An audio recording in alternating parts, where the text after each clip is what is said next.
Welcome to the Power Lunch Podcast, your midday dose of boldness, brilliance, and a little bit of badassery.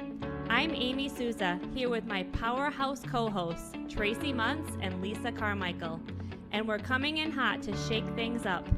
Each week, we dish out bite-sized, high-impact conversations on business, health, purpose, wealth, and the wild, beautiful chaos in between. Whether you're building your dream, rebooting your story, or just catching your breath, this is your space to get grounded, inspired, and reignited. This isn't just another podcast, it's your power move. Let's go.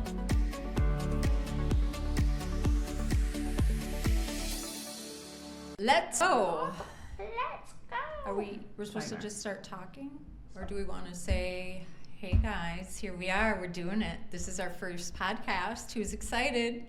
I'm excited. Amy? I am excited to get this going. Yeah. Nervous. Never been behind a microphone before. Well, never is a long time, and I don't believe you because you just did a podcast. Which has it launched yet, or has the episode launched yet? I haven't heard it yet. I haven't listened to it yet. Well, we'll make sure to let everybody know. Amy, I know our story, how Tracie and I met, but I don't know how you found our the happy hour that we've been holding every month for the last 2 years. We grabbed coffee one day right when I launched the publication at Vendela. So you didn't go to happy hour before that? I don't think so. Okay. And I don't remember how we connected then.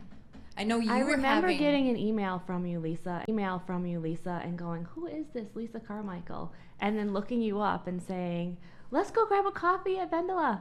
You're a stalker. I was a stalker. I love Yes. it. I love being stalked. That's a great story. And you were having happy hours too. We were. I was doing happy hours, and I was doing speed networking over at Stock and Barrel. Okay. And it was actually the same night as the happy hours at Egan Arms Public House.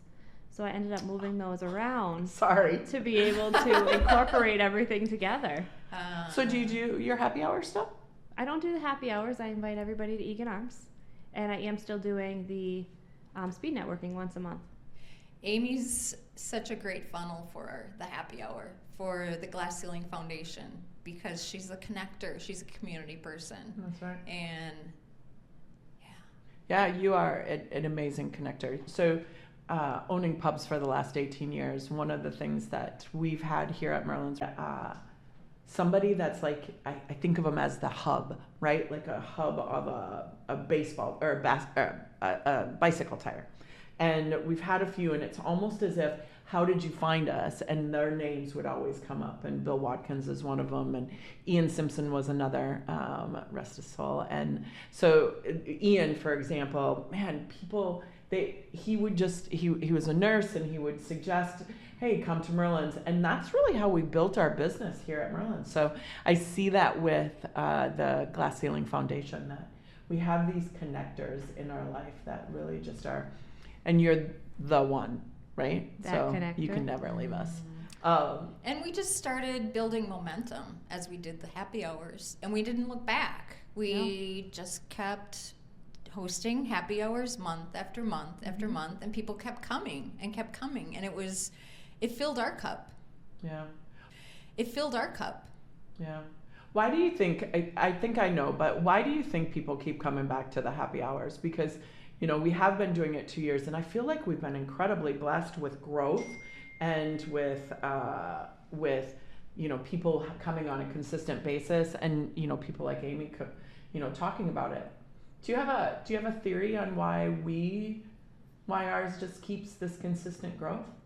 I think it's Tracie. Oh, that's sweet. I did not set her up for that. Yeah, I did not set her up for that. That's so no, funny, I know you but didn't set me up for that. However, you have this voice and this heart that people gravitate to. And it's just been such a fun collaboration between you and I, and it's just been fun to build you up, and at the same time you're building me up. And I think more and more women see that, and they want it for themselves. And I think that's been pulling people towards us. Mm-hmm. Plus, I really feel people have been like, okay, what's going on this side of the river? Because we have been hosting for 2.5 years in Egan versus having to drive into Minneapolis. And now we have people coming from St. Michael, from Minneapolis, to see what are they doing? What's going on? I need to meet more people. And when you're a business owner, you need to network. You need to meet more people in different communities. So part of the reason I think people are just kind of checking us out, they want to know. And then once they come, they're like, this is great. I want to continue being part of this group. Yeah. What are you thinking? You know, I say all the time, I want to be in a room with like-minded individuals, and I want to be with women who are going to straighten your crown, not knock it off your head. And I feel like I found my ladies in our networking groups. Straighten your crown rather than knock it off. Man, I wonder if that comes with age, right? That all of a sudden the competition is gone, and we just start looking at each other as, why am I competing against you? Mm-hmm. I can learn from you. I'm curious about you, right? Rather than this, I have to succeed. And for me, I think for that moment came when I got out of the corporate world, and I was no longer the only person I compete with every day is myself now. Like, how can I create just 1% better in myself? To just circle back to the happy hours and why I think that they've been so powerful. I think number one is, for me, is that we're different than other networking type of places. Mm-hmm. Lisa and I both come from, this beautiful past of wanting to better ourselves always. And we're both readers, and we want to know what's going on. We're constantly looking on how can we be better in this, right? So we bring that to the happy hour. It's not just, hi, my name is Tracie and I own British Pubs. It's, hi, my name is Tracie and this is who I am. And we get a little bit more of a raw feeling, right? Emotions are encouraged. The other thing is I have found that when you consistently show up, even when it feels uncomfortable, but when you start to consistently show up into a space, now people look for you because now there's an accountability, and in there's growth, right? Oh, definitely. So getting into the room that makes you a little uncomfortable, makes you stretch yourself a little bit. I wear a rubber band all the time to remind myself of the stretch, and then also keep showing up. Right? We can't just go one and think we're going to fill our cup and that's going to fill our cup forever, right? There has to be intentional desire to be around women that are growth-minded, are looking to expand themselves. And when you do that, and when you find that kind of group, you want to hold on to it. Well, I remember the 1 month where we only had 12 women showed up that night, and I questioned myself. Why didn't the 25 that showed up last month come this month? Mm-hmm. And I couldn't let that hold the group back. It was just a matter of, okay, let's try something different. Let's post differently online, on social media. And ever since then, we've never had that low of attendance. Okay. It might have been summer. It might have been the month. It could have been so many different things. But you're right, the momentum is what really kept us moving forward. We were consistent, we're consistently on social media, and to have this podcast will amplify our voices, and we're going to amplify other people's voices. Yeah, and this podcast became necessity, when you really think about it, is because of the power lunches that came from the happy hours, right? So a year ago, we started this power lunch that we do 3. Now this year we're doing 4 with the theme of how to maximize yourself in 2025. And this last power lunch, we had 6 women talking about health in all ranges of health, whether it be cleanses or our relationship to our body. We're really excited because we have Maggie coming soon, and she's going to talk about, how to take that over hustle of life and really finding an intentional life She actually has an acronym for life, so I'm excited to talk about that. But it came because of that all of a sudden we recognized, or not all of a sudden, but we recognized that we wanted to keep the conversation going. That the conversation had to go beyond the power lunch that's only 2 hours or 90 minutes of conversation. So why did you agree to do this? Well, I know why Lisa did, because Lisa was, I mean, it was a no-brainer that it was going to be Lisa and I. Lisa has a podcast of her own, and Lee, my partner, keeps telling me that I have to have one of my own too. But why did you say yes when we basically said that you were part of this, Amy? Well, I remember sitting in the room thinking, you know, because you weren't really asked, were you? No, you guys told me I was going to be there, and I'm really always afraid behind the microphone. I have so much that I want to say, but I listen and I take it all in, and I'm just always afraid to speak my voice. So I thought, you know what, I'm going to do this, and I'm going to grow and make myself better, and I'm going to do this podcast with these ladies. Stop being so afraid. So this is going to be personal growth for you, It Amy. is definitely personal growth. I love that you're comfortable stepping out of your box and joining us in this conversation, because this will be a meaningful conversation for our listeners to enjoy and listen to and want them to come back. What would get you to come back to another episode, Amy, as you listen to a conversation like this? You know, we think differently, and we get stuck in our space. We need each other to collaborate with different things. You can't do it all alone. I was honored when you said you found your tribe. Absolutely. When you told us that, Absolutely. I found my ladies, she said. A collaborator, like you being, you know, the publisher, right? Yes. The publisher of Egan City Lifestyle, and knowing that you have such a connection in the community to have that honor of we're your people. Because, I mean, we knew the minute I met you, I knew you were my people. And it doesn't stop with 85,000 viewers on your It does magazine. not. 85,000 readers every issue with our print and digital platforms. That's a lot of people. I know, when we started at 59,000, it amazes me what we do every single day. Wow, you amaze me. You amaze me. So, you know, when we decided to do this, we really wanted to make them, we want to make these podcasts a little shorter. What kind of impact do you think we want to make on a daily, on every podcast? What do we want to make on a daily, on every podcast? What's this really about? Because it can't just be us three talking, although, I mean, I think we have pretty intelligent conversations. What kind of impact do you want to make in the world? Big question. I always go back to the day when we decided to become a nonprofit, and we sat together as a board and said, what do we want this foundation to be? Do we want it to be a $5,000 business or a $50,000 business? And I shrunk down and said $5,000.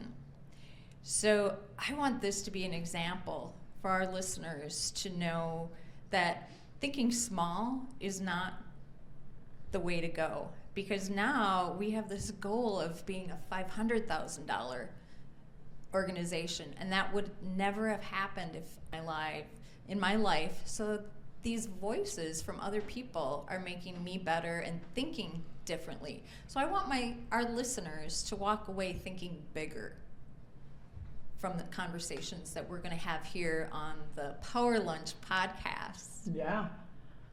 I want every woman to know that her stories matter, and that her dreams are not too big, and that we've got you. We've got your back, and we're going to help support you in every way that we can. I love that.